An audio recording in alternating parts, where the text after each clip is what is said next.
هیچ کس برای تو موندگارتر از خودت نیست. اینو باید خیلی تاوان بدی تا بفهمی. قدر خودتو خیلی بدون. هیچ کس نمیتونه مثل خودت زخمای دلت رو مرهم بذاره. هیچ کس نمیتونه جز خودت باعث موفقیت و حال خوبت بشه.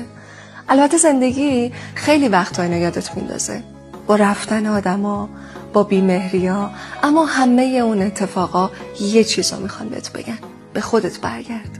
قدر خودتو بدون. نه وقتی موفق شدی، نه وقتی همه تشویقت کردن، بلکه همین الان، وقتی خسته‌ای، وقتی تنهایی، وقتی هنوز وسط مسیر سختی هستی.